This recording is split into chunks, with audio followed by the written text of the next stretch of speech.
नमस्कार शेतकरी बांधवांनो, महाराष्ट्र शासनाने पुण्यश्लोक अहिल्यादेवी होळकर शेतकरी कर्जमुक्ती योजना 2026 जाहीर केली आहे।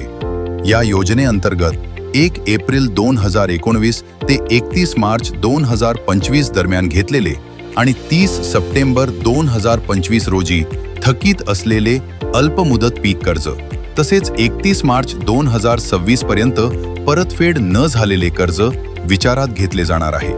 पात्र शेतकऱ्यांना कमाल 2 लाख रुपयांपर्यंत कर्जमाफी दिली जाणार आहे। पुनर्गठित किंवा फेर पुनर्गठित पीक कर्जांनाही या योजनेचा लाभ मिळणार आहे।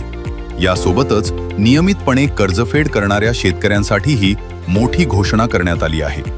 2022 ते 23, 2023 ते 24 आणि 2024 ते 25 या 3 आर्थिक वर्षांपैकी कोणत्याही 2 वर्षात वेळेत कर्जफेड केलेल्या शेतकऱ्यांना 50,000 रुपयांपर्यंत प्रोत्साहनपर लाभ मिळू शकतो।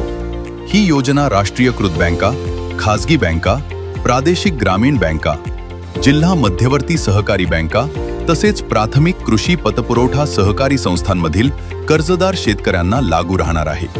योजनेचा लाभ घेण्यासाठी आधार प्रमाणीकरण आणि ॲग्रीस्टॅक नोंदणी अनिवार्य असेल। अधिकृत शासन निर्णयानुसार पात्रता तपासा आणि ही माहिती इतर शेतकरी बांधवांपर्यंत नक्की पोहोचवा। अशाच नवनवीन आणि विश्वासार्ह माहितीसाठी शासन साथी YouTube चॅनलला सबस्क्राईब करा आणि आमच्या Facebook पेजला फॉलो करा। माहिती आवडल्यास नक्की शेअर करा। धन्यवाद।